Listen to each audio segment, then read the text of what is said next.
නමෝ තස්ස භගවතු අරහතෝ සම්මා සම්බුද්දස්ස නමෝ තස්ස භගවතු අරහතෝ සම්මා සම්බුද්දස්ස නමෝ තස්ස භගවතු අරහතෝ සම්මා සම්බුද්දස්ස.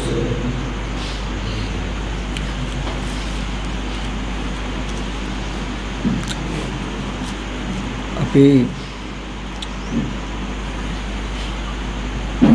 නිවන පිළිබඳව සහේතුක කරුණු ටිකක් කතා කරමු. පෞද්ගලික මතවාද අදහස් ඇතුළත් කරන්නේ නැතුව පිරිසිදු පෙළදහම ඇසුරෙන්ම උත්තර ටික හොයාගත්තොත් අපිට 100%ක්ම නිසක බවක් එනවා. නිවන් දකින්න පුළුවන්මයි, නිවන දැක්ක හැකි. ඒ සඳහා කටයුතු කළ හැකි කියන එක. එතකොට එතනදී අපි මුලින්ම කතා කට යුතුයි. අපි හැම කෙනෙක්ම හැම දෙයක්ම පැත්තකින් තබල පැත්තකින් දාලා ඥාතීන් හිතයිසින් ගෙවල් දොරවල් යාන වාහන මේ අවුරුදු 50ක 60ක ජීවිතයේ සතු සියල්ලම දාලා අපි මේ ශාසනයට ආවේ මොකක් හින්දාද? අයියම කියන්නේ නිවන් දකින්න. ඇයි නිවන් දකින්න ඕනේ? මොකක් හරි දෙයක් ලබා ගන්න හෝ යමක් කරන්න මොකක් හරි අවශ්‍යතාවයක් තියෙන්න බෑනේ. ඇයි අපි නිවන් දකින්න මෙච්චර උත්සාහවත් වෙන්නේ?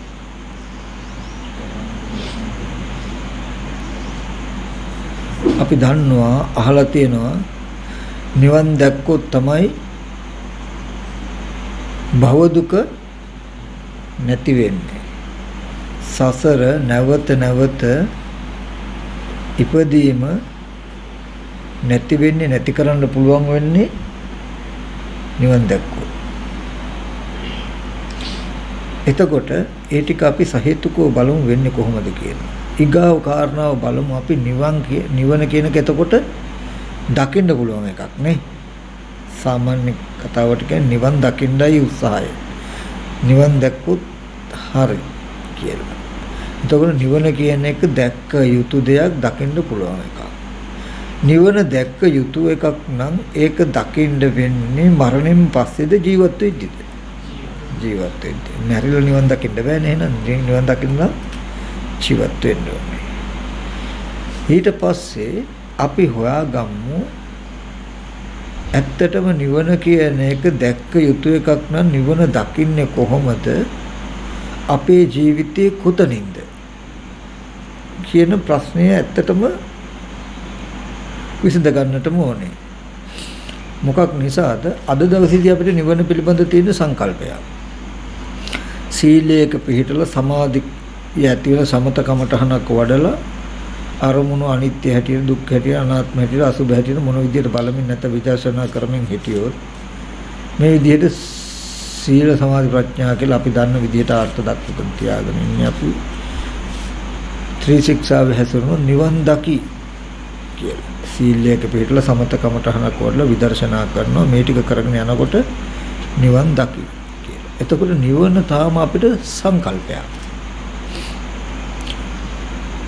අපි ගමනක් යනවා. නමුත් තාම ගියාම හම්බ වෙන්නේ යන්නේ කොහාටද කියලා තාම තැනක් නැහැ. එතකොට ඍජු දැක්මක් නැහැ. නමුත් එහෙම නෙමෙයි. නිවන කියන එක දැක්කහම කල්යාණ මිත්‍ර ඇසුරෙන් සද්ධර්ම ශ්‍රවණයෙන් නිවන කියන එක දකින්න පුළුවන් දෙයක් කියන පණිවිඩය අහගන්නට ඕනේ. ඊට පස්සේ තමයි එතෙන්ට යන්න ගමනක් තියෙන්නේ.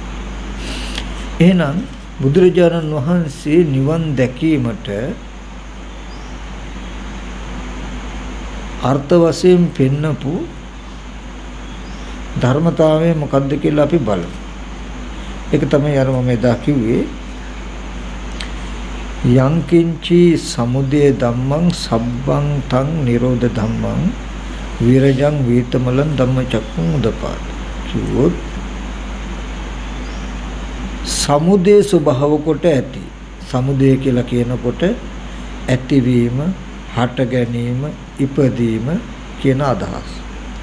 ඉපදීම ස්වභාව කොට, හට ගැනීම ස්වභාව කොට, ඇතිවීම ස්වභාව කොට කියන අර්ථයයි සමුදය ධම්මං කියන එකේ තියෙන්නේ. සමුදය ස්වභාව කොට ඇති සියලු ධර්ම සබ්බං තං ධම්මං සබ්බන්තං ඒ සියල්ල නිරෝධ ධම්මං නිරෝධ වෙන ස්වභාවයෙන් යුක්තයි. නිරෝධය කියලා කියන්නේ ඡය වෙනවා, වැය වෙනවා, නැති වෙනවා කියන අදහස. ඇතිවීම ස්වභාව කොට ඇති හැම ධර්මයක්ම නැති වෙන ස්වභාවයෙන් යුක්තයි. නැත්නම් නැති වෙනවා කියලා ඇති වෙන හැම දෙයක්ම නැති වෙනවා කියලා දැක්කොත් අන්නේ දැකීමටයි නිවන් දැකීම කියලා කියන්නේ. නිවන දැක්ක කියන්නේ. ඇයි ඒ ඇති වෙන හැම දෙයක්ම නැති වෙනවා කියලා දැක්කොත් ඒ දැකීමට කියනවා විරජං වීතමලං ධම්මචක්ඛු. කෙලෙස් රජස් නැති, කෙලෙස් මල නැති දහම් ඇහැ කියලා. ඒ දහම් ඇහැට කියනවා, දහම් ඇහැ පහළ වුණාම කියනවා චක්කුං උදපාදි ඥානං උදපාදි චක්කුං උදපාදි පඤ්ඤා උදපාදි ඥානං උදපාදි විද්‍යා උදපාදි ආලෝක උදපාදි. ඒ ධම්ම හැ පහළ වුණාම ධම්මස පහළ වුණා, ඥානෙ පහළ වුණා, ප්‍රඥාව පහළ වුණා, ආලෝකේ විද්‍යාව පහළ වුණා, ආලෝකේ පහළ වුණා කියලා කියනවා. විද්‍යාව යම් කලක පහළ වුණොත් විද්‍යා උපාදෝ අවිද්‍යා නිරෝධ. අවිද්‍යාව නිරුද්ධ වෙනවා. අවිද්‍යාව නිරෝධ සංකාර නිරෝධ. අවිද්‍යාව නැති වුණොත් කර්ම ක්ෂය වෙනවා කියන එක ඉබේමයි වෙන්නේ. සංඛාර නිරෝධ විඥාන නිරෝධ. සංඛාර නිරෝධයෙන් විඥානේ නිරුද්ධ වෙනවා කියලා කියන්නේ මත්තු ප්‍රතිසන්දියට යන්න තියෙන හේතු නැහැ. විඥානේ නිරුද්ධ වුණොත් ඉපදින්නේ නැහැ. ඉපදෙන්නේ නැත්තම් මත්තේ ජරා මරණ ශෝක පරිදේ දුක්ඛ දෝමන සුපායාස නිරුද්ධಂತಿ නිරුද්ධ වෙනවා. එතකොට අපි දැන් හටගත්ත හැම දෙයක්ම ඉතුරු නැතුව නැති වෙනවා කියලා දකින දර්ශනයටයි නිවන් දැක්කා කියලා කියන්නේ. ඒ දර්ශනේ නිවන නිසා නෙමෙයි. නිරෝධ නිබ්බාන. ඒ නිරෝධයයි නිවන සාක්ෂාත් කරවන්නේ. නූපදීම අනුත්පාද බව ලැබෙන්නේ ඒ නිසා. ඒ නිසා මේ අපිට කරන්න තියෙන්නේ මේ දර්ශනේ තියෙන තැනට යන්න විතරයි.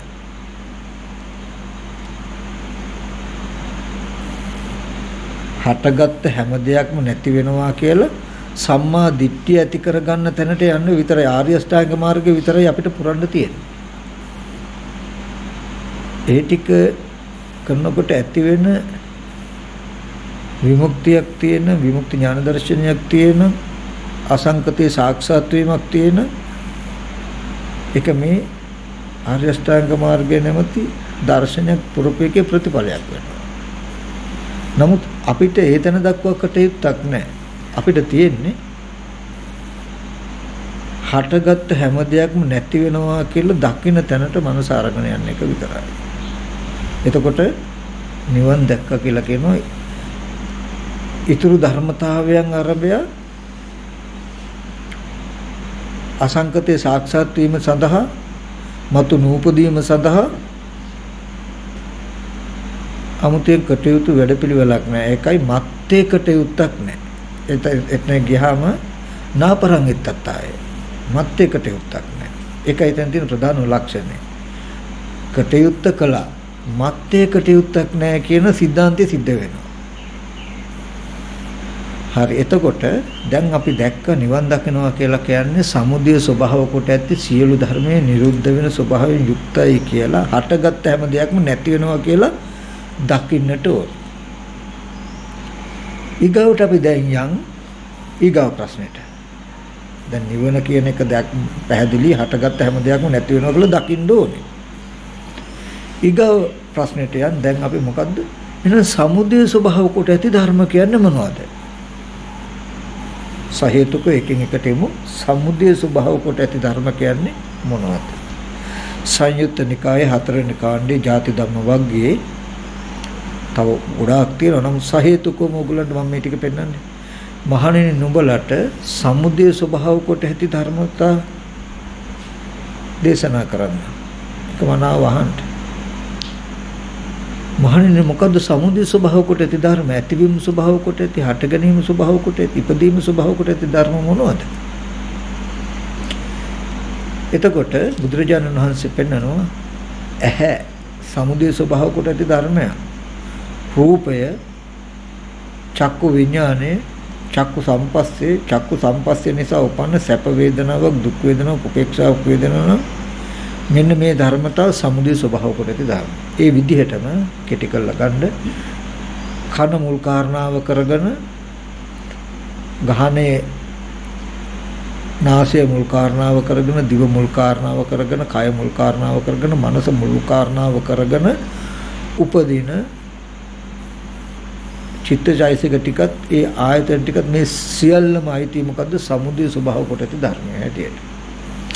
එහෙනම් ඕගොල්ලන්ට නිවන කියලා කියන්නේ මේ ස්පර්ශ ආයතන හයම හේතු නිසා හටගෙන හේතු නිරුද්ධයෙන් නිරුද්ධ වෙනවා කියන එක දකින්නට ඕනේ.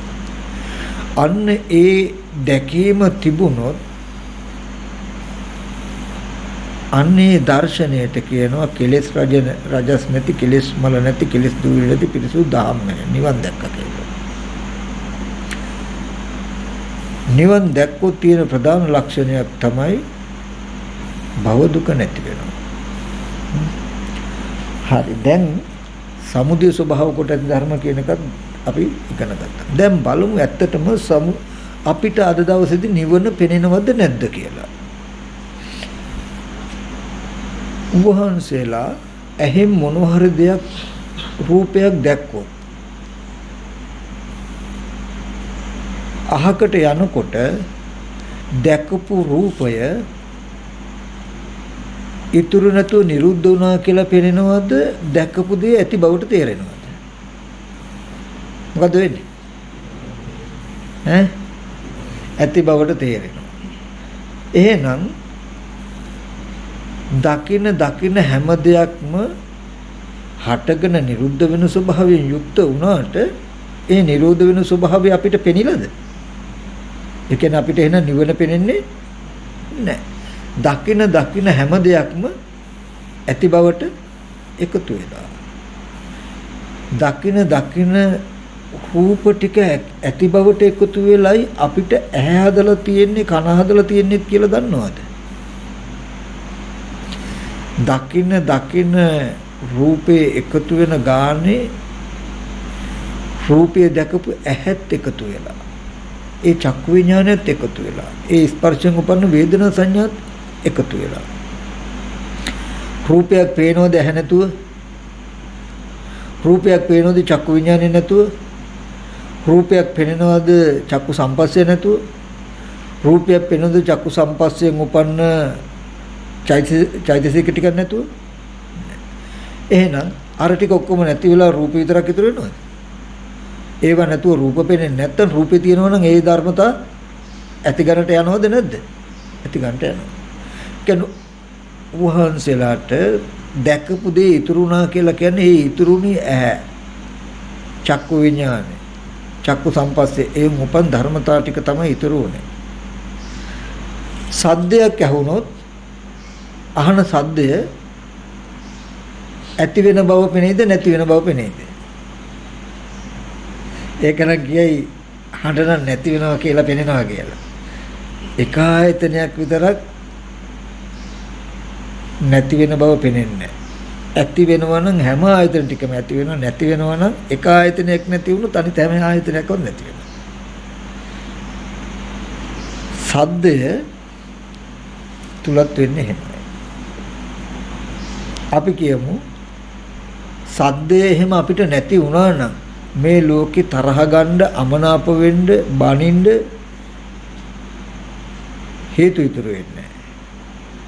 අපි කියමු කවුරු හරි දැක්කොත් එදා මට අර වචන කිව්වන් අර කෙනා තමයි කියලා බලලා අපිට තරහ ගන්න පුළුවන්ද බැයිද? පුළුවන්. එහෙනම් කියපු දේ අපිට නිරුද්ධ වෙලාද? අහුණු දේ නිරුද්ධ වෙලාද? නිරුද්ධ වෙලා නම් ඒ කියපු දෙයට නිමිත්තක් ලෝකේ තියෙන්න පුළුවන්ද? අහවල තමයි කිව්වේ කියලා කියපු දේ පෙන්වන්න පුළුවන්කම තියෙන. කියපු දෙයට ලෝකේ තාම අයිතිකමක් තියෙන. කියපු දෙයට තැනක් ඉතුරුයි නම් ඒ ඇහිච්ච ශබ්දයට අයිති තැනක් ඉතුරුයි නම් සද්දේ නැති වෙලාද? නැහැ. ඒ වගේම ගන්ධයක් ගත්තොත් මානෙල් මල් සුවඳ, පිච්ච මල් සුවඳ කිව්වොත් ඒ බඳු සුවඳවල් ඔබ වහන්සේලාට මේ ලෝකේ තියෙනවද නැද්ද? හොයාගෙන යන්න බැයිද පිච්ච මල් සුවඳ? පුළුවන්. රසක් ගත්තොත් ලුණු රස, පැණි රස, සීනි රස, අඹ රස, දහි රස කියලා ගත්තොත් රස විඳලා ඒ බඳු රසවල ඔබ වහන්සේලාට තියෙනවද නැද්ද? තියෙයි. කයට මොන හරි දෙයක් ස්පර්ශ වුණොත් අහවල් වස්තුවයි මගේ කයට හැපුණේ, අහවල් කටුවයි ඇහෙන්නේ, අහවල් කෙනාගේ ඇඟේ හැපුණේ කියලා ඒ තැන් ඒ ස්පර්ශ වෙච්ච සිද්ධාන්තයන් තියෙනවද නැද්ද? තියෙනවා. හිතින් මොන හරි දෙයක් ඕගොල්ලෝ හිතුවොත් හිතන දේවල් හිතට සිහි වෙන අය සිහි වෙන දේවල් ලෝකේ තියෙනවද නැද්ද? තියෙනවා. එහෙනම් ස්පර්ශ ආයතන හයේම ඇත්ත තමයි සමුදය ස්වභාව කොට ඇති ධර්මයක්. ඒ හැම දෙයකම ඇත්ත තමයි නිරුද්ධ වෙන ස්වභාවයෙන් යුක්තයි. නමුත් හටගත් ඒ හැම දෙයක්ම නිරුද්ධ වෙන ස්වභාවයෙන් යුක්තයි කියලා අපිට පේන්නේ නැහැ. ඒ වෙනුවට පේන්නේ මොකක්ද? ඇති බවට. එහෙනම් අපිට නිවන පේනවද? අපි නිවන් දැකලාද නැද්ද කියලා එහෙනම් දැන් අපිටම හොයාගන්න පුළුවන්. අපි කවුරුවත් තාම නිවන දැකලා නැහැ කියලා අපිට සාක්ෂියක් කාගෙන්ද? අපෙන්ම. ඇයි නිවන දැක්කනම් හටගත්ත ආයතනය නිරුද්ධයි කියන එක දැක්ක යුතුයි පෙනෙන්නට ඕනේ. නමුත් අපේ ජීවිතේ අපිටම සාක්ෂියක් හටගත්ත හැම දෙයක්ම නිරුද්ධයි කියන එක පේන්නේ නැහැ. පෙනෙන්නේ මොකක්ද? සමුදය ස්වභාව කොට ඇති ධර්මයේ සමුදය ස්වභාවයෙන්මයි. ඇතිවීම ස්වභාව කොට ඇති දේවල් ඇති වෙච්ච බව තමයි අපිට තේරෙන්නේ. හරි, දැන් ඔන්න මේ ප්‍රශ්නෙත් විසඳගත්තා. ඒ කියන්නේ දැන් ඔන්න නිවන් දැක්කේ නෑ තාම කියලාත් පැහැදිලි. නිවන දන්නවා අපි. නිවන දැක්ක යුතුයි. දැක්ක යුතු නිවනත් මේක. ඒ නිවන දැන් අපිට පේන්නේත් නෑ තාම කියලා අපේ ජීවිතෙන්ම අපිට සාක්ෂි. මේ මම පෙලින්මයි ගේන්නේ. එකක්වත් නැතුව පෙළ දහමින්මයි මේ ගේන්නේ. ඊට පස්සේ දැන් බලමු නිවන නොදකින්ට හේතුව මොකක්ද? නිවන පේන්නේ නැත්තම් ඒකටත් හේතුවක් තියෙන්න එපා. හැම එකකටම මොකක් හරි උත්තරයක් තියෙන්න ඕනේ. නිවන් නොදකින්ට තියෙන හේතුව මොකක්ද? නිවන නොදැක්කොත් ඇති වෙන එකම එක දෙයක් තියෙන්නේ මොකද්ද? භවය. භවය තිබුණොත් නිවන නැහැ. නිවන් දකින්නේ නැහැ. නිවන් දැක්කොත් භවයේ හිටින්නේ නැහැ. නිවනයි භවයයි කියන දෙක එකට තියෙන්නේ නැහැ. අඳුරයි ආලෝකයයි දෙක එකට නැහැ වගේ. ආලෝකේ තියෙන තැන අඳුර නැහැ. අඳුර තියෙන තැන ආලෝකේ නැහැ වගේ. නිවන් දැක්කොත් භවය නැහැ. භවය තිබුණොත් නිවන නැහැ. ඒ නිවන නොදකින්න හේතුව භවය. භවය කියලා කියන්නේ මොකක්ද? දැන් ඒක තේරුම් ගන්න ඕනේ. භවය කියලා කියන්නේ ඔබ වහන්සේලා යමක් සිහි කරනකොට මේ සිහි කිරීම කෙලෙස් නෙමෙයි, මතකයේ කෙලෙස් නෙමෙයි. සිහි කරන එක රහතන් වහන්සේලාටත් කළ හැකි. මතක් කරන එක මතකයේ රහතන් වහන්සේලාටත් තියෙයි. නමුත් යම් අරමුණක් සිහි කරනකොට සිහි කරන සිද්ධිය තුල තමන් සිහිනුවණින් නොසිට ඒ සිහි කිරීමත් එක්කම හිත බාහිර ආයතන පැත්තට නැඹුරු වෙන කමක් තියෙනවනේ. බාහිර තියෙන දෙයක් ඉන්න කෙනෙක්වයි සිහි වෙන්නේ කියලා සිතෙන් අරමුණක් සිහි කිරීමත් එක්කම භවයට පමුණවන ගතියට, ඒකයි චේතනා භව, සිතෙන් තමයි භවයට පමුණවන්නේ. බාහිරයට හිත නැඹුරු කරවන ගතිය අපි කියන්නේ කුටිය කියලා සිහි කළොත්, සිහි කරන සිතින් දැන් වර්තමාන චිත්තචෛසික ටිකකින් දැකපු රූපයක් සිහි කරගන්නවා. සිහි කිරීම සති කියන චෛසිකයේ හැකියාව. නමුත් සිතින් මේ දැන් චිත්තචෛසික ටිකකින් රූපයක් සිහි කරගත්තා නේද කියලා ඌ ඇත්ත කවදාවත් ඔබ වහන්සේලාට පෙනෙන්නේ නැතුව, සිත පෙනෙන්නේ නැහැ, චෛතසික පෙනෙන්නේ නැහැ, චිත්තචෛතසික ටිකෙන් රූපයක් ආරම්භණය කරගෙන ඉන්නේ කියන එක පේන්නේ නැතුව කෙලින්ම රූපේ තියනවා කියන පැත්තටම නැඹුරු වෙලා කුටිය තියනවා කියන කුටියක් තියෙන තැනකට මනස හදලා ඕගොල්ලන්ව නතර කරලා තියෙන ගතියට කියනවා මොකද්ද? භවය කියලා. සිහි කරන සිද්ධියට නෙමෙයි භවය කිව්වේ. දැකපු කුටිය සිහි කිරීමේ හැකියාවට නෙමෙයි භවය කියලා කිව්වේ. හොඳට තේරුම් ගන්නට ඕනේ. එහෙම කළොත් ඒක කෙලෙසයක්, ඒක දෝෂයක් වුණොත් එහෙනම් රහත් වෙලා තින්න බැරි වෙන මොකද සිහි කරන්න බැරි වෙනවා. නමුත් එහෙම සිහි කරද්දී සිහි කරන සිත සහ සිතුවිලි ටිකත් ඒ චිත්තචෛතසික ටිකෙන් ඔසවපු රූපයත් හමු නොවි. ඇත්තටම සජීවී වස්තුවක අත්දැකීමක් ජීවිතයට හමු කළා දෙන හිතපු කුටිය තියෙන කුටිය කියන තැනකින් ඕගොල්ලන්ගේ මනසේ ගතියක් ඇති කළ බාහිරට නමනකම ගත්තාම ඒ ගතිය සිහි කරන චිත්තචෛතසික ටිකටවත් ඒකෙන් අරමුණු කරගත් රූපයටවත් අයිති සිද්ධියක් නෙමෙයි. ඒක අමතර කෙලෙසයක්. වර්තමාන සිහි නුවණ දක්ෂ නොවුණු කමේ, තීව්‍රව නොයදුණු කමේ. එහෙම නැත්නම් ඒිට මෙහා තියෙන කෙලෙසයක ගතියකට යොක වෙන්නේ. මම කියන එක තේරෙනවද? අම්මා කියලා සිහි කළොත්, යාළුවෙක් කියලා සිහි කළොත් මේ උනේ මොකද්ද? වර්තමාන සිත සහ සිතුවිලි කියන දෙකේ උපකාරයෙන් අතීත ආරම්මන, අතීත රූපයක් අරමුණු කරගත්තා. හැබැයි වර්තමාන සිතුවිලි දෙකෙන් මේ රූපයක් අරමුණු කරගත්තා කියන සිද්ධිය ඕගලන්ට පේන්නේ නැතුව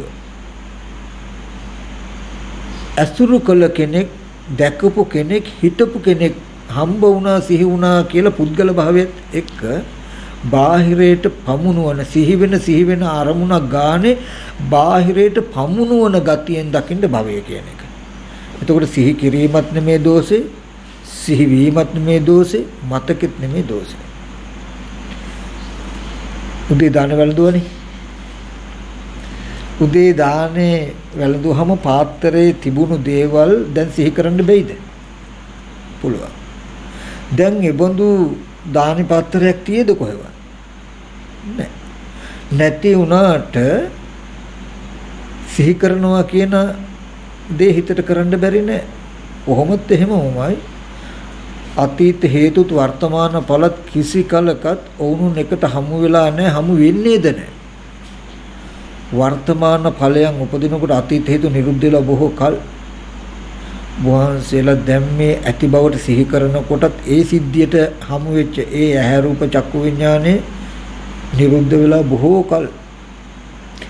ඒ විදිහමයි දැන් මේ කුටිය තියෙනවා, අම්මා ඉන්නවා, යාළුවෝ ඉන්නවා කියලා සිහි කරද්දී ඔය සිහි කිරීම අර දවල් පිං උදේකා වළඳ බොහත් පිං කරන සිහි කරද්දිත් ඒ සිද්ධිය නිරුද්ධ වෙලා වගේ මෙහෙම සිහි කරද්දිත් ඔබ වහන්සේලාට මෙහෙම සිහි කිරීමට ඇති හේතුව ගෙනත් දුන්නු ස්කන්ධ ටික නිරුද්ධ වෙලා ගොඩාක් කල්. හැබැයි මේ නිරෝධය දකින්න තැන ඒ නිවන ඔබ වහන්සේලා දැක්කේ නැහැ. අපි දැක්කේ නැහැ. දකින්න තැනට අපි නිරෝධය සාක්ෂාත් වෙන තැනට මනස ගෙනිහිල්ලා තිබුණේ.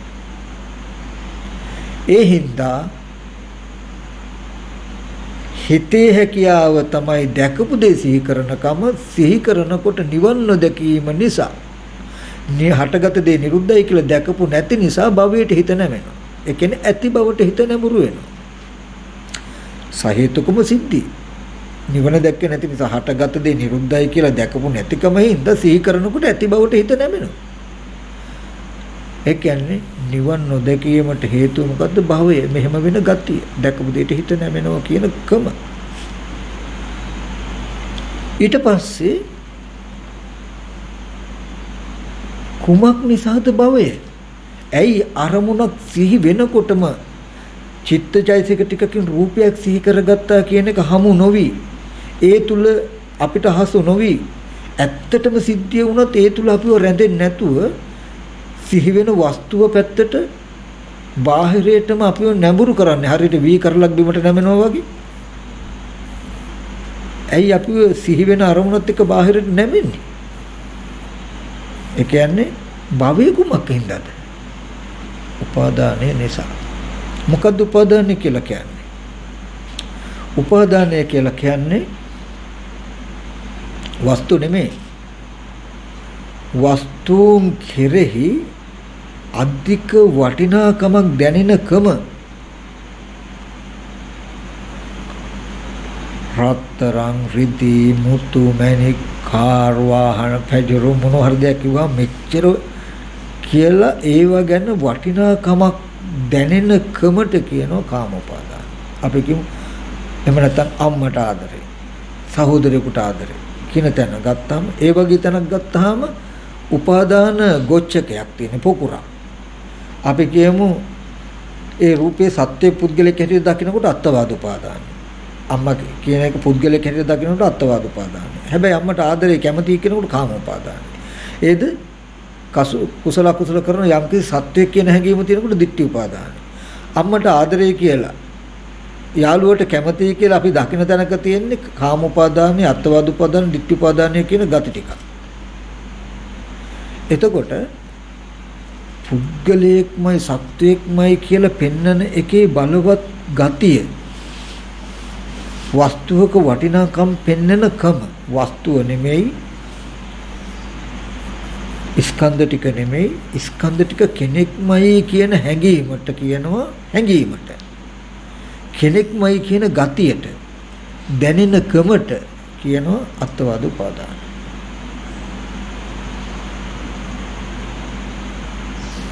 වස්තුන් වටිනාකම දැනෙන, ගොඩක්ම වටිනාකම දැනෙන. ඉවත් කරන්න ගියොත් දැන් අපි කියමු අම්මා කෙනෙකුයි දරුවෙකුයි බොහෝම ආදරෙන් හිටියොත් දෙන්නම අයින් කරලා ඉවත් කරන්න හැදුවොත් දරුවා අම්මගේ පැත්තට අද්දික් කරගෙන කෑ ගහනවා. අම්මා දරුවගේ පැත්තට අද්දික් කර කෑ ගහනවා කියන්නේ ඕම බලෙන්ම අයින් කරන්න වෙන්නේ ඇයි? බැඳීම. කාන්දම් වගේ ඇලිච්ච ගතිය. කාන්දම් දෙකක් තිබුත් එකපාරට මැලෙන්නේ නේ. ඒ වගේ උපාදානය කියන එක ස්කන්ධ ටික උදාගෙන තියෙන වටිනාකම දැනෙන ගති. ඔන්න ඔය ගතිය තියෙන තාක් අරමුණක් සිහි වෙනකොට මේ පැතර ඇදෙනවා. භවයට හේතුව ඒක. ඒ සිහි වෙන චිත්තචෛතසික ටිකේ හිත රැඳෙන්නේ නැතුව වස්තුව පැත්තට මනස බර වෙන්න තියෙන හේතු ටික මොකද්ද? භවයට හේතුව මොකද්ද? උපාදානය. සහේතුකව බලන්න. ඔය වටිනාකම දැනෙන කම සත්ව පුද්ගල හැඟීමෙන් බරට දැනෙන කමයි ওই භවයට හේතුව. උපාදානයට හේතුව මොකක්ද? තණ්හාව.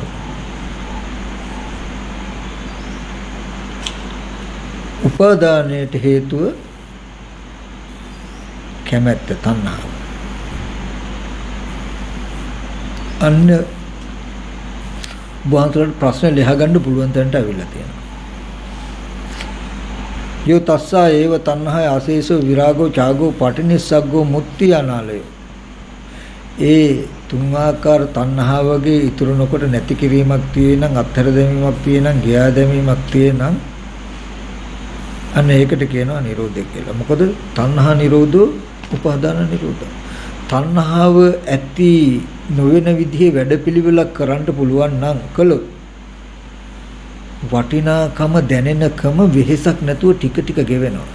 මේ සත්‍යය පුද්ගලයමයි කියලා රූප ටික ওই විදිහට පෙන්නනකම ගෙවෙනවා. රූප ගෙවෙන්නේ නැහැ. වස්තු වෙන්නේ ඒ වස්තුන්ගේ වටිනාකම දැනෙනකම ගෙවෙනවා. මම ඊයේ රාත් මතක් කළේ පාරේ අසුචි ටිකක් තිබුණොත් ටක් ගාලා අපි ගන්නවද? ගඳයි අසුචි ගන්නවද? නැහැ. ඇයි ඒ? වටිනාකම දැනෙන්නේ නැහැ. නමුත් සුනකේ හරි කබරේ හරි ළඟින් ගියෝ වටිනාකමක් එයාට ඒක දැනෙන නිසා ගන්න. හොඳයි. අසුචි අති දුගඳයි. හැබැයි බැරි වෙලා දන්නු කෝටි ගන්න කොටිනෝක කියලා. ලේන්සෝක තෝතා ගන්න නැතුව යනවද? දැන් ඔය මොහොත දිකට එන්නේ මොනවද? නිල් තල්මසුන්ගේ අසුචි මිනිස්සු දැක්කපු ගමන් ගන්නවනේ. මොකද ඒක සම්මතයි ලෝකේ කෝටි ගණනක් වටිනවා කියලා. ඒක චූටි කෑල්ලක් ගත්තොත් ලක්ෂ ගණන්.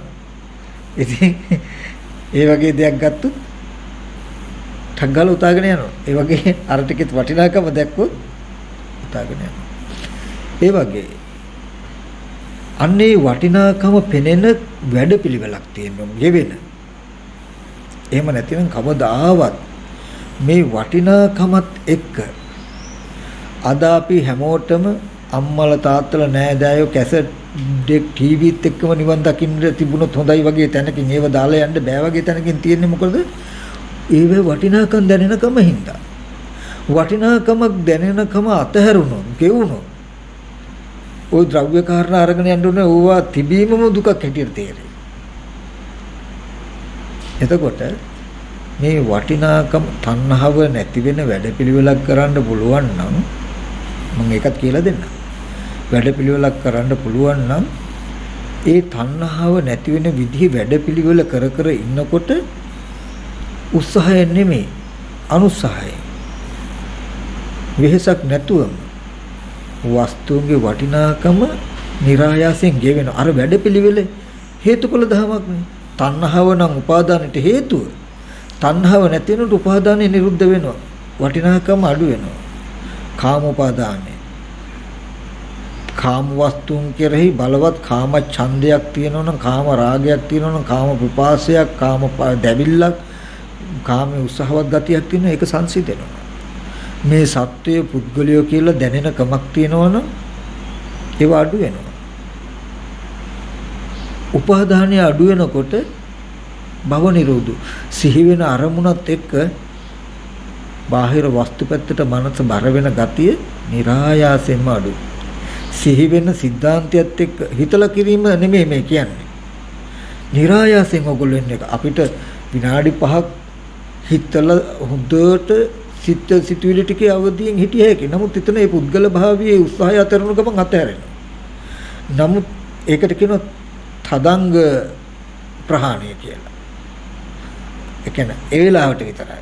නමුත් මේ සමුච්ඡේද ප්‍රහාණයක් ගැන මම කියන්නේ ස්වභාවිකම හැදීගෙන එන්න ඕනි සිද්ධියක් කියන්නේ. සිත සිහි කරනකොට අරමුණ ආ සිහි කරන චිත්තචෛසික ටිකම නුවණයි. ඉබේම හිත බාහිර වස්තු කෙරේ වී කරලා නැමුණා වගේ නැමෙන්නේ නැහැ. අන්න එදාට හටගත් දේ නිරුද්ධයි කියලා පේනවා. සිහි සිහි කරමු දේ සිහි කිරීමෙන් පස්සේ නිරුද්ධයි කියලා පේනවා. එහෙන් දැක්කොත් අහකට යනකොට ප්‍රාර්ථනාවක් ඕනේ දැකපු දේ ඉතුරු නැතුව නිරුද්ධ වුණා කියන්නේ. කණ්ණාඩියට වෙනකොට ඡායාව නැති වුණා කියලා දකින්න ප්‍රාර්ථනාවක් අවශ්‍ය නෑ වගේ දැකපු දේ අහකට යනකොට නැති වුණා කියලා දකින්න ප්‍රාර්ථනාවක් අවශ්‍ය නැහැ. නිරෝධය පේනවා. හටගත් දේ නිරුද්ධයි කියලා දැක්කොත් ඒ කියන්නේ විද්‍යාවක්. විද්‍යාව උපන් කල්ලි අවිද්‍යාව නැති වෙනවමයි. අවිද්‍යාව නිරෝධ සංකාර නිරෝධ. අවිද්‍යාව නැති කල්ලි කර්ම රැස් වෙන්නේ. ඇයි හටගත් දේ නැති වෙනවා කියලා දැක්කම ඇති බවට එකතු වෙනවද? නෑ. කර්මනේ. කර්මක්ෂයෙන් මතු විඥාන ප්‍රතිසන්දි වශයෙන් පැමිණෙන්න හේතු නැහැ. ඉපදීම නැති වෙනවා. ඉපදීම නැති වුණු ජාති ජරා මරණ සෝක දුක් දුම්නස් ඇති වෙන්නේ අන්තිම දේහධාරී කියලා මේ අන්තිම කය දරාගෙන මේ දර්ශන නිසා ඉපදීම නැති කළා. ඒ විතරක් නෙමෙයි ජීවත් වෙද්දී භව දුකත් අහිං කළා. දැන් මේ ආයතන ටික එකතු වීම නිසා අම්මා තාත්තා දුව පුතා නංගි මල්ලි යුතුයකම් වගකීම් කියලා ගොන්නක් හදාගෙන භව දුකක් වින්දා නම් භව සියලු භව දුක්නුත් නිදහස් වෙලා මතු ප්‍රතිසන්දි වාසේ ඒ ටිකට කියනවා සෝපදිශේෂ නිබ්බාන. දැම්මම විමුක්ති සුවය ලැබෙනවා මේ කෙලෙස් ටික භවේ නැතිකමින්. පිරුණම් ස්කන්ධ පරිනිර්වාණයේදී මතු නූපදීමේ කියන්නේ අනුපදිශේෂ පරිනිර්වාණ ධාතු සාක්ෂාත් වෙනවා.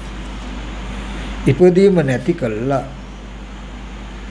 දැන් නිවිල සිසිල් වෙලා ජීවත් වුණා කියන ওই දර්ශනේ තියෙන කෙනාට දැන් අපි අනුක්‍රමයෙන් ආවා. ඒ කියන්නේ මතු ජරා මරණ දුක් නොවිඳින්න නම් ඉපදීම නැති වෙන්නට ඕනේ. ඉපදීම නැති වෙන්නට නම් මොකද කර්ම රැස් නොවෙන්නට ඕනේ. මේ සහේතුක සිද්ධි ටික. කර්ම රැස් නොවෙන්නට නම් අවිද්‍යාව නැති වෙන්නට ඕනේ. සංකාර නිරුද්ධ වෙන්නට නම් අවිද්‍යාව නිරුද්ධ වෙන්නට ඕනේ. අවිද්‍යාව නිරුද්ධ වෙන්නට නම් විද්‍යාව උපදින්නට ඕනේ. සම්මාදිට්ඨි සහ විද්‍යාව උපදව අවිද්‍යා නිරෝධා. විද්‍යාව උපදින්නට ඕනේ. විද්‍යාව කියලා කියන්නේ මොකේදද? යං කිංචි සමුදය ධම්ම සබ්බන්තං නිරෝධ ධම්ම. සමුදය ස්වභාව කොට ඇති හැම දෙයක්ම නිරුද්ධයි කියලා දකින කමටයි විද්‍යාව කියන්නේ. මොනෝද සමුදය ස්වභාව කොට ඇති ධර්ම? මේ ස්පර්ශ ආයතන හයත් ඒ ඇතුළත තියෙන සිද්ධිය. ওই ටික ඔක්කොම සංකතයි. අසංකතය කියන තැන අපිට ලැබෙන්න නම් සංකත කිසිවක් හම්බ වෙන්න බෑ. සංකත නිමිති හම්බ වෙන්න බෑ. හටගත් දේ නිරුද්ධයි කියලා දකින්න ඕනේ. මේ නිරෝධය දකින්න නම් භවය නැති වෙන්න ඕනේ. භවය කියනකොට මේ හැම දෙයක්ම තියෙනවා ඉන්නවා කියලා දැනෙනකම. තියෙනවා ඉන්නවා දැනෙනකම කියලා එහෙද කොහෙවත් තියෙනව නෙමෙයි. උපදින නිමිත්තක වී කරලා නැමුණා වගේ අගින් සිතෙන් බාහිර වස්තුවක නැමී තිබුණු තමන්ගේ මනසේ අරමුණක් සිහි කරන හැම අවස්ථාවකම සිහි කරන චිත්තචෛතසික ටික හමු නොවි එයින් උපදින ආරම්මණය වෙත තමන්ව නැඹුරු වෙලා ඉන්න ගතියයි ඔය වටපිටාව ඇති බව හැදුවේ කියන එක මතක තබා ගන්න. එතකොට භවය කියනකොට හම්බ වෙන්නේ කොතනද? අන්න අර යමක් සිහි කරනකොට සිතේ වස්තුව පැත්තට නැඹුරු කරනකම එහෙම නැතු අරමුණු සිහි කරනකම භවයයි කියලා කිව්වොත් එහෙම නැත්තම් මතකේ භවයයි කියලා කිව්වොත් උපාදාන නිසා හැදිච්ච භවයයි කර්ම භවයයි කියලා කිව්වොත් ඒක වැරදි. එහෙනම් රහතව ජීවත් වෙන්න බැරි වෙනවා. එහෙනම් අර කෙලෙසි ඊට පස්සේ උපාදානයට හේතු වටිනාකම දැනෙනකම වටිනාකමට හේතු තණ්හාව. තණ්හාව නිරුද්ධ වුණොත් දැන් පෙළ දහම අනිත් පැත්තටම බලාගත්තා. දැන් තණ්හාව ඇති වෙන්නේ හා නැති වෙන්නේ කොහොමද කියන තැන පරිශීලනය කරමු. මෙතන කියලා දෙන්න ගොඩක් කරුණු තියෙනවා. නමුත් ඔබ වහන්සේට ගොඩක් කියලා තියෙනවා. මම කෙටි ක්‍රමයක් විතරක් කියලා දෙන්නම්. ඒක අර්ථ වශයෙන් දීර්ඝව හදාගන්න. ඇත්තටම ස්පර්ශ ආයතන 6න් පංච ආයතනය ගත්තාම චක්කු සෝත ගහන ජීවා කාය ගත්තාම අතිශයම පිරිසිදු වර්තමානයක් තියෙනවා. ඒ තුල රාග, ද්වේෂ, මෝහ නැ, කෙලෙස් නැ, ක්ලේශ අනුසයක්වත් නැ, අනාත්මයි.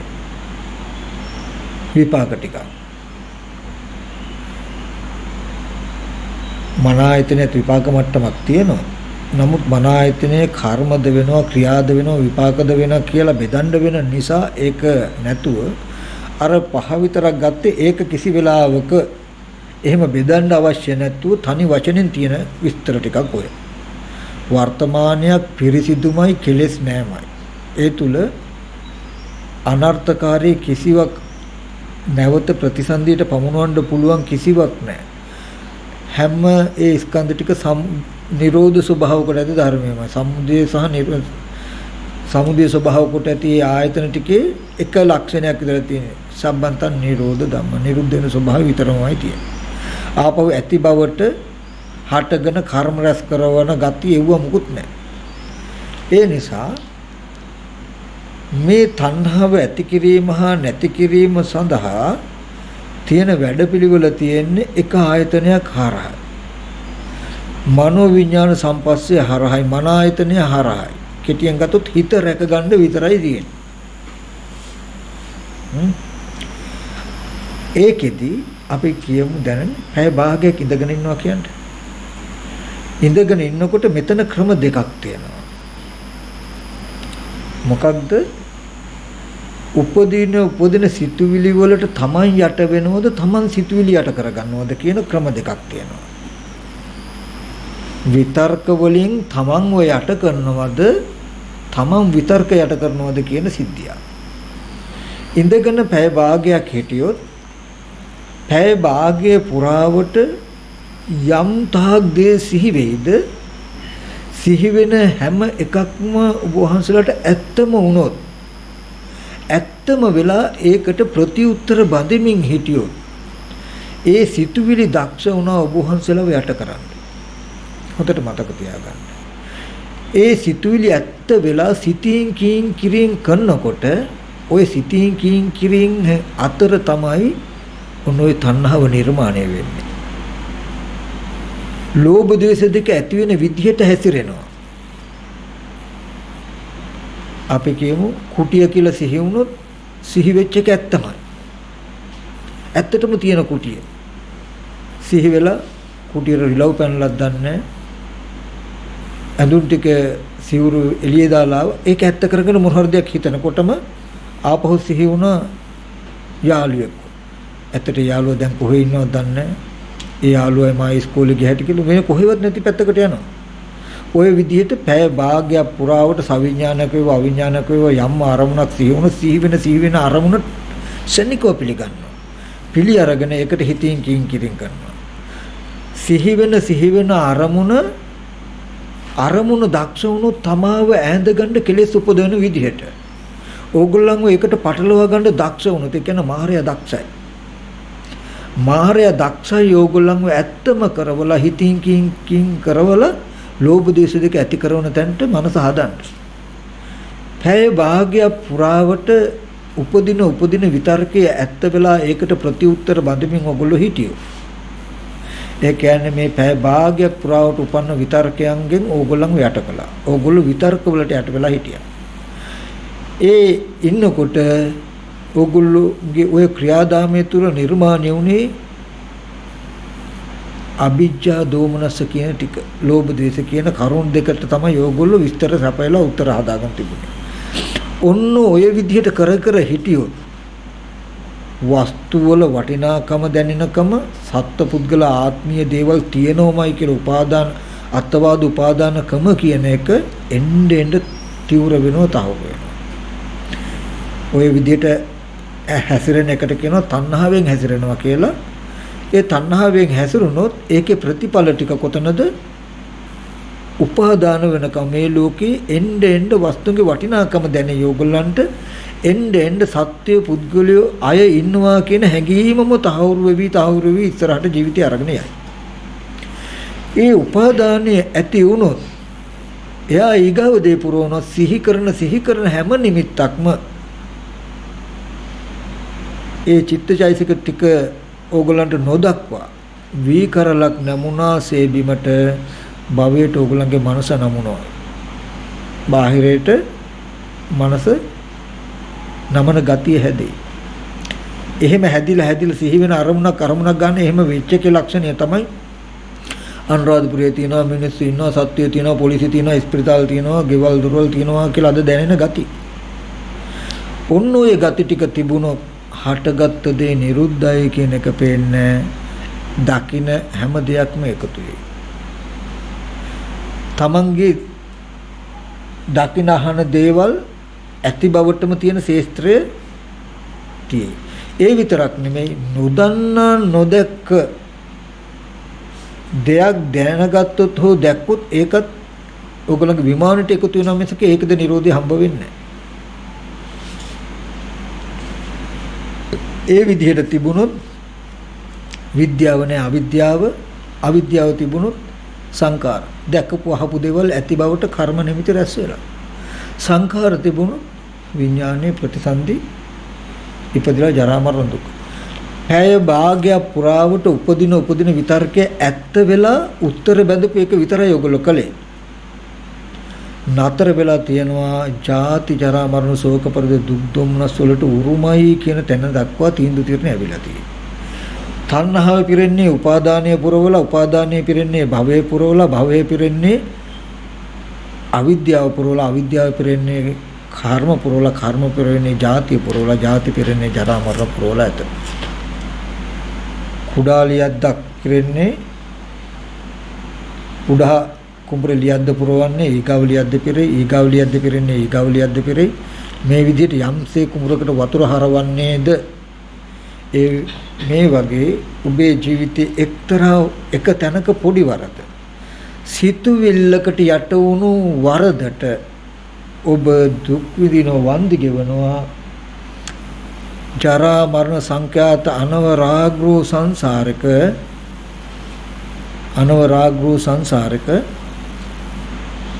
උරුමකාරයෙක් වෙලා. ඊට පස්සේ අනිත් පැත්ත ඔන්න මායාවේ පැත්ත. හරිද? ඊගාවට පැය භාගයක් හිටියා. ඉන්න පැය භාගයේ පුරාවට යම් විතර්කයක් සිතුවිල්ලක් පහළ වෙයිද ඒ කිසිදු විතර්කයකට මම යට වෙන්නේ උපදින විතර්කේ යට කරනවා කියන තැනකින් සිහිනුවණින් හිටියෝ. මේකට තමයි මාර පරාජය කියලා කියන්නේ.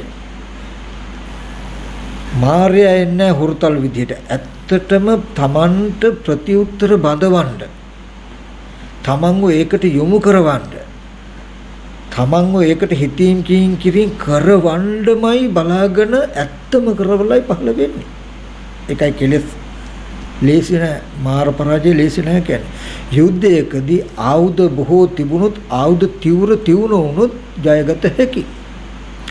ඒ වගේ මේ මාර පරාජයේදී ස්කන්ධ ධාතු ආයතන ගැන ඒ වගේම සතර සතිපට්ඨාන කායගත සතිය ගැන වේදනුපස්සනාව ගැන යම්තාක් අවබෝධය වැඩිද තියෙයිද ඔබ වහන්සේලාට මාර පරාජය පහසුයි. පැය භාගයක් පුරාවට සිහි වෙන සිතුවිලි වලින් ගත්තොත් රූපයක් සිහි වෙනකොට හොඳට යා සිහි ඇතුවනු දැන් මහා ගති ගොන්නක් තියෙයි. උපදින එකක ඇත්ත පෙනෙන්නේ නැතුව භවයට නමන ගතියකින් ඒවැ වටිනාකමත් පෙන්වන ගතියකින් ඒකේ ලෝභ දේශ දෙක දක්වා ඇලෙන්න බැඳෙන්න පුළුවන් හුරුවක් තියෙන කමකින් මේ නිමිත්ත එන්නේ. ඇයි මොකද මේ නිමිත්තක මේ විදිහට හැසිරලා මේ විදිහට වෙච්ච ගති රාශියක් තියෙනවා. ඒ පහළ වෙනකොට අපි කියමු නිකන් අනිත්‍යයි කියලා හිතුවා කියන්නේ. එයා නිකන් නෙමෙයි මේ විතර්කයට එන්න කලින් විතර්කේ දැන් නැහැ. මේ විතර්කේන කොටේ හින්දා අනිත්‍යයි. මොන තරම් ඇත්ත කළා පහළ වුණා. ඊගාවට තව යමක් සිහිනකොට මේ සිතුවිල්ල නැහැ කියන තැන හින්දා යා අනිත්‍යයි කියලා හරි හිතනවා කියන්නේ. එහෙම නැතිනම් දුක්ඛ ස්කන්ධයක් උපන්න කියන තැනක නැත්තම් මේ සිතින්ම රූපයක් සිහි කරගත්ත නේද කියන තැනක නැත්තම් චිත්තචෛසික ටිකෙන් රූපයක් සිහි කරගත්ත කියන තැනක එහෙම නැත්තම් චිත්තචෛසික ටිකෙන් ඔසෝපු රූපය යාළුවා කියලා සිහි වුණේ අපි ඒ රූපයේ සතර මහා ධාතුයිනේ. එහෙම නැත්තම් මේක කුණප කොටස් 32ක් චිත්තචෛසික ටිකෙන් ඔසෝපු රූපයට හිත තැබුවොත් ඕගොල්ලෝ කායගත සතියෙන් බැලුවොත් රූපයෙන් තැබුවා. නැත්තම් මේ සිතුවිල්ලක් නේ කියලා බැලුවොත් ස්කන්ධ ටිකේ චෛතසික ටිකට හිත තැබුවා. නෑ මේ Taman තුලම උපන්න සිතුවිල්ලක් සිතක්නේ සිතින්නේ උපදවන්නේ කියලා බැලුවොත් විඥාන පස්සනාව. කුමන තැනකට හෝ හිත තබලා යෝනිසෝ මනසිකාරය කළොත් මේ කරන්නේ මොකටද? උපායක් හැටියට. අනිත්‍යයි කියලා බැලුවේ අනිත්‍යයි කියලා බලපු හින්දා නිවන් දකින්න හින්දා නෙමෙයි. කවුරු හරි යවුවොත් මොකද ඔබ වහන්සලා අනිත්‍ය බලන්නේ අනිත්‍ය වඩ නිවන් දකින්න. කොහොමද අනිත්‍ය වඩලා නිවන් දකින්නේ කියලා අහුවොත් හොඳට දන්නවා. රූපය අනිත්‍යයි කියලා බැලුවාම මොකද වෙන්නේ? උපායක්. මම අනිත්‍යයි කියලා බලනකොට රූපය ඇත්ත වෙලා ලෝභ ද්වේෂ දෙක ඇති වෙන තැන දක්වා හිතින් කින් කෙරෙන්නේ නැහැ. සිතුවිලි වැල් යන්න දෙන්නේ නැහැ. සිතුවිලි වැල් යන්නේ මේ අනිත්‍යයි කියන එක නිවන් දකින්න උපකාර වෙන්නේ මොකටද? විනය්‍ය ලෝකේ අභිජ්ජා දෝමනසම් පංච උපාදානස්කන්ධ ලෝකේ ලෝභ දේශ දෙක හික්මන්න. සිහි වෙන රූපය අනිත්‍යයි කියලා බැලුවා. අනිත්‍යයි කියලා බැලුවේ මොකටද? උපායකට. අනිත්‍යයි කියලා බලපු පමණකින් මේක ඇත්ත වෙලා සිතුවිලි පහළ වෙන ක්‍රමය නතර වෙනවා. ඊගාව එක උපදිනකොටත් ඇත්ත වෙන එක නතර වෙනවා.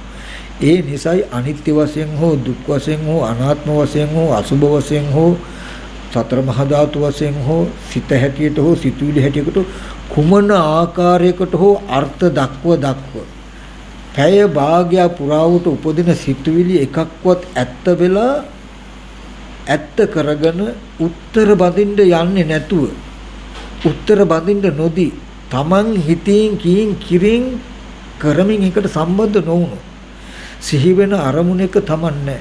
Taman එක්ක ඒ අරමුණ නැහැ. අන්න ඒ විදිහට පැය භාගයක් උගුළු අභ්‍යාස කළා කියන්නේ නැත්තම් එක මොහොතක් සිතුවිලි යටකොළොත් ඒ කියන්නේ තණ්හාව හැසිරෙන තණ්හාව ඇති වෙන විදිහට කටයුතු කළේ නැහැ. කොහොම කරනකොට ඇති වෙන ප්‍රතිඵලය තමයි નિરાයාසයෙන් ඕගොල්ලෝ කලේ මහ දරුවෝ අයින් කරන්න දෙමව්පියෝ අයින් කරන්න වස්තු අයින් කරන්න මුකුත් කළේ නැහැ. උපදින සිතුවිල්ලක ඇත්ත බලන එක විතරයි කළේ. සිතුවිල්ල ඇත්ත කරනොගත් එක විතරයි කළේ. සිතුවිල්ලකට යට නොවුණු එක විතරයි කළේ. තණ්හාව නැති වෙනවා. එයා තණ්හාව නැති වෙන්නේ උපාදානෙ නැති වෙන. ওই විදිහට කරනකොට අර වස්තුන්ගේ වටිනාකම දැනෙන සත්පුද්ගල භාවයට පෙනෙන ගතිය අඩු වෙනවා. උපාදානිය අඩු වෙන්න භවය අඩු වෙනවා. විකරල නැමුණා වගේ බාහිර වස්තුන්ට නැමෙන ගතිය මනසේ අඩු වෙනවා. භවය අඩු වෙන්නේ මොකක්ද? යංකින්ච සමුදය ධම්ම සම්බන්ත නිරෝධ ධම්ම. යමක් හේතු ප්‍රත්‍යයෙන් හටගන්නද සියල්ල හේතු නැති වෙනවා කියන දර්ශනය පෙනෙනවා. ඒකයි මේ ඕගොල්ලෝ උපදින විතර්ක ටික ඇත්ත කර නොගෙන ඒකට උත්තර බඳින්න නැතිව ඉන්නයි කටයුතු කළේ. ඒකට උපකාර පිණිස සමත කමඨහනක් වෙනවා. සමාධියට උපකාර පිණිස සීලයක පිළිපදිය. සීලයක පිළිපදලා සමත කමඨහනකින් හිත වඩවඩ උපදින විතරක නුවණින් බැලුව මොකක් නිසාද? ඇත්ත වෙලා ප්‍රතිඋත්තර බඳින එක නතර කරගන්න උපායක් හැටියට. ඇයි එහෙම? ඒ කියන්නේ අනිත්‍යයි කියලා බැලුවා නම් බලනකොටත් ඒකේ උත්තර ටික තිබුණා. ඇයි අනිත්‍යයි කියලා බැලුවේ? ඒක ඇත්ත වෙලා ප්‍රතිඋත්තර බැඳීම් වශයෙන් සිතින් කියින් කිරින් දෙක නතර කරන්නයි මෙහෙම කළේ. ඇයි ඒක නතර කරන්නේ? එහෙම කළාම විනය ලෝකයේ අභිජ්ජා දෝමනස ලෝභ දේශ දැඩි ලෝභයේ දේශ දෙක හික්මනවා මෙහෙම කරන්න. ඇයි ඔබ ලෝභ දේශ දෙක හික්මවන්න හදන්නේ? එතකොටයි උපාදානයේ වටිනාකම දැනෙනකම සත්පුද්ගල භාවයට දැනෙනකම ගෙවෙන්නේ එතකොටයි. ඇයි උපාදානය අයින් කරන්නේ? අරමුණත් එක්ක භවයට නැමෙනකම අඩු වෙන්නේ එතකොටයි. ඇයි භවය අයින් කරන්නේ? එදාටයි හත්ගත දේ නිරුද්ධයි කියලා නිරෝධය දකින්න. ඇයි නිරෝධයට බලන්නේ? එහෙම වුණොත් ඇති බවට කර්ම නිමිති රැස් වෙන්නේ. ඇයි කර්ම නිමිති අයින් කරන්නේ? එහෙම වුණොත් මතු ප්‍රතිසන්දියට යන්නේ. ඇයි ප්‍රතිසන්දි නවත්තන්නේ? ජරා මරණ දුක නැහැ. නිරෝධය මොකටද? නිවනට, මතු නූපදීමට, අනුත්පාද බවට, නොහට ගන්න කමට. නිරෝධෝ නිබ්බාන. නිවන සාක්ෂාත් කිරීම සඳහායි මේ නිරෝධය. ඒ නිසා මේ නිරෝධයට කියනවා නිවන කියලා. රාගක්ඛයෝ දේශක්ඛයෝ මෝහක්ඛයෝ නිබ්බාණං කියලා කියන්නේ. මොකක් නිසාද? එතෙන්ට පැමිණියට පස්සේ සාක්ෂාත් වෙන නිසා. මේ දර්ශනයට පිරිසිදු කෙලෙස් රජස් කෙලෙස් මල නැති දහම් නැහැ කියලා කිව්වේ ওই තැන දක්වා විතරයි අපි කටයුතු කරන්න ඕනේ. හටගත් දේ නිරුද්ධ වෙනවා කියලා දකින්න එකට කියනවා දර්ශනයට නිවන් දැක්කා කියලා. ඒ සිද්ධියෙන්මයි නිවන පිරුනේ සාක්ෂාත් උනේ නිසා. ඒ නිසා අන්තිමට උත්තර දෙකක් තියෙයි. පැය භාගයක් දවස පුරාවට උපදින සිතුවිලි ඇත්ත වෙලා ඒවට යට වෙවි හිටියොත් දකින්න ඔගොල්ලෝ ඉන්නේ මායාවේ පැත්තේ. සිතුවිලි වලට යටත් වෙලා මායාවේ පැත්තේ ජරා මරණ දුක තමයි ජීවිතයේ අවසාන තීන්දුව. උපදින විතරක යට කර හිටියොත් බුදුරජාණන් වහන්සේගේ පැත්තේ නිවන තමයි අජරාමර බව තමයි නිෂ්ඨාවස් කියලා දන්නවා. දැන් ඕගලන්ටම තීරණය කළ හැකි මන් දවසේ වැඩි වාර ගණනක් මායාවේ පැත්තට යනවද බුදුරජාණන් වහන්සේගේ පැත්තට යනවද කියලා. තමන්ට තමන්වම සාක්ෂි දරනවා. එක තැනක ඉඳගෙන හිටියොත් මේ පැය භාගේ සිතුවිලි වලින් මාව යට කළාද මම සිතුවිලි යට කළාද මම අදක්ෂයෙක් වුණාද කෙලෙස් දක්ෂයෙක් වුණාද කෙලෙස් අදක්ෂ වුණාද මම දක්ෂ වුණාද කියන තැනකින් තමන්ටම හඳුනා ගන්න පුළුවන්. අන්න ඒ වගේ සහේතුකවම මේ කාරණාව කරන්න මේ කාරණාවට මේ කාරණාව කරන්න මේ කාරණාවට කියලා නිවන පිළිබඳ පුතේ ඇදහිම ඕනේ එතකොට. තව කාගවත් කට දිහා බලාගෙන ඉන්න ඕනේ. තව කොහේවත් නිවන පෙන්වන තැන් හොයාගෙන යන්න ඕනේ. තමන් තුලම නිවීම හදාගන්න පුළුවන් මේ දර්ශනයෙන්. ඒකට දෝෂේ මේකයි. ඒ දෝෂය අයින් කරන්න මේක කළ හැකියි කියලා සාහිත්‍යකම තේරුම් ගන්න. තේරුම් ගත්තාම මටත් නිවන කියලා දෙන්න. නිවන කියලා දෙන්න. නිවන් දකින බණ අහන්න පුළුවන්. අතෙන්ට ගියාම අතන කෙටි දර්ශනය කියලා එහෙම යන්න ඕනේ. කොහෙන්වත් නෙමෙයි නිවන හම්බ වෙන්නේ. නිවන දකින්නේ තමන් තුළ මෙබඳු වැඩපිළිවෙලක් නිසා තමන් තුළ උපදින මෙබඳු දර්ශනයක්. පච්චත්තම් වේදිතබ්බෝ විඤ්ඤෝහි නුවණැත්ත විසින් තම තමන් කෙරෙහිලාම දත යුතුයි නේද මේ දර්ශනය කියලා ඕගොල්ලන්ටම හම්බෙයි. අර ධර්මයේ කියපු සම්දිට්ඨිකයි අකාලිකයි ඒපස්සිකයි ඕපනායිකයි කියලා තමන් කෙරෙහිම නුවණ දත යුතුයි කියලා මේ ගුණ ටික ඔයගොල්ලන්ට දෙන්නේ. ඒ නිසා මෙන්න මේ ටික අඛණ්ඩවම ඔය ආපු දේශනාව ආපහු අහලා නුවණින් නිවන දක්වා සසර දක්වා සම්මර්ෂණය කරගෙන තමන් තුළ තියෙන මේ බඳු ගති ටික හොඳට දකින්න. තණ්හා උපාදාන භව කියනකොට පෙළේ තියෙන වචන ටික දැනගත්තට එයා තණ්හා උපාදාන දන්නව නෙමෙයි. මාගාව තියෙන මේ ගතියයි මේ ගතිය මාගාව තියෙන මේ ගතිය පිරෙනවා ඒ ගතිය මේ ගතිය පිරෙනවා ඒ ගතිය මේ ගතිය පිරෙනවා ඒ සිද්ධියෙන් මේ දර්ශනය මට අහිමි වෙලා කියලා දන්නවනම් අන්න ඕගොල්ලෝ ධර්මයට අර්ථය දන්නවා. දැන් ඕගොල්ලන්ට පුළුවන් මේ ගතිය ඉවත් කරන්න පුළුවන් මේ ගතියෙන් කියලා ප්‍රතිපදාවක ඊට පස්සේ හැසිරෙන්න පුළුවන් අර්ථය දැනගත්තා. ඉතින් ධර්මයේ දැනගත්තට අර්ථය තමන්ගේ ජීවිතෙන් දැනගත්තේ නැති හින්දා නිවන හිස්සුණා මිසක ධර්මයේ තියෙන වැරද්දක් හින්දා පෙළදහම වැරදි හින්දා නිවන හිස්සුණා නෙමෙයි. පෙළේ තියෙන අර්ථය හරියට ගලපලා ජීවිතේට ගන්න බැරි වෙච්ච දෝෂෙ නිසායි අපිට ප්‍රතිපදාව වර්ධනව වැරදුනේ. ප්‍රතිපදාව වැරදිච්ච හින්දායි අපිට මේ දර්ශනීය ප්‍රතිඵලය ප්‍රතිවේදේ නැති උනේ.